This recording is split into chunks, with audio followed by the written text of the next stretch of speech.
I would like to talk to you a little bit about holiness as a free gift.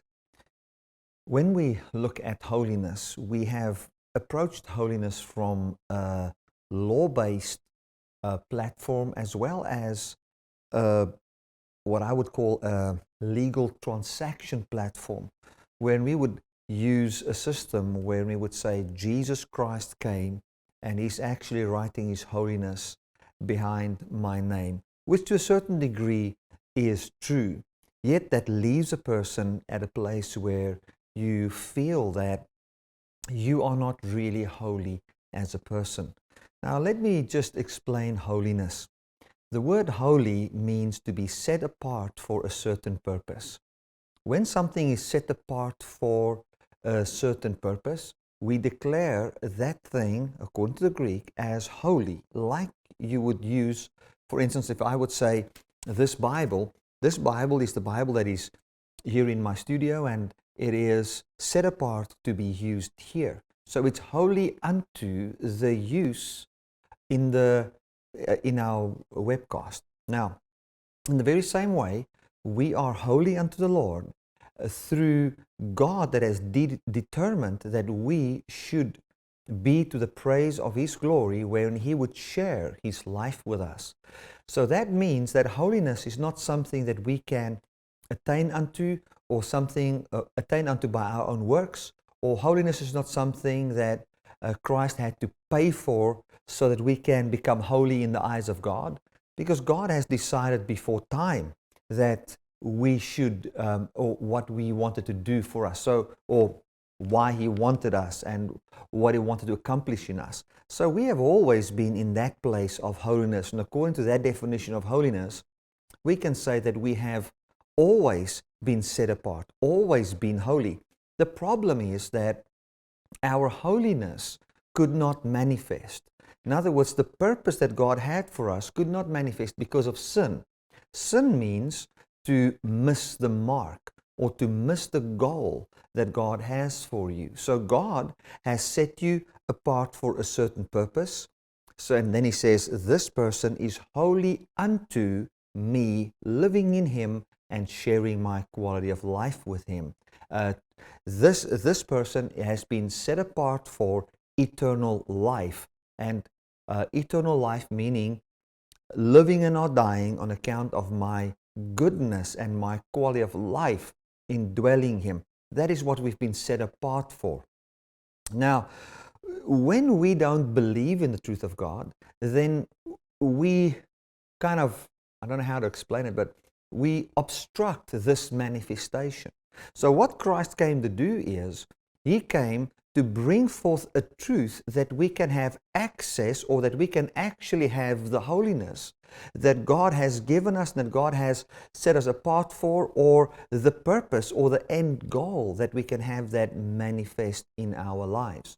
Now that holiness is not just a legal transaction, like I said, neither is it something you can attain by your own works. That is a life that manifests in you on account of the goodness of God. So what that means is that God has declared us holy. He has had us for a certain purpose. And now, as we accept this truth and accept that life, we are starting to walk in the holiness that God has already seen us in from the beginning.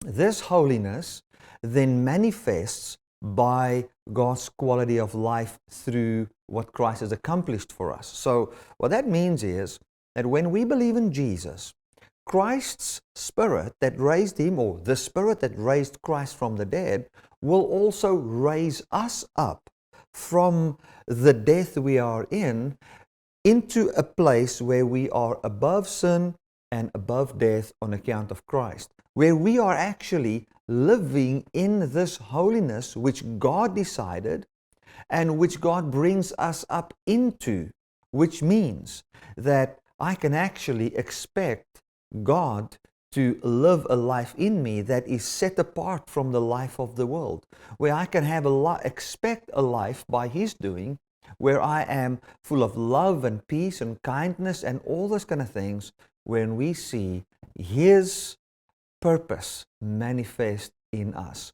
Now, with all of that said, and I think you need to go and listen to this a few times, you will realize that it's impossible to even define holiness by works. It is impossible. It is impossible to even define holiness by a transaction. Holiness is defined in what God has decided before time, and God has now come to bring us into that place because we've wandered away, and He's brought us back to this place of holiness.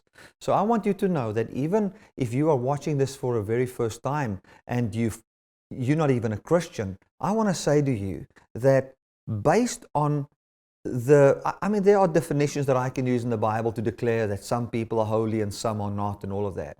But I don't want to focus on that. I want to focus on the holiness that is defined as being set apart for God. So I want to say unto you, all of you, when God looks at you, He says, this person is holy.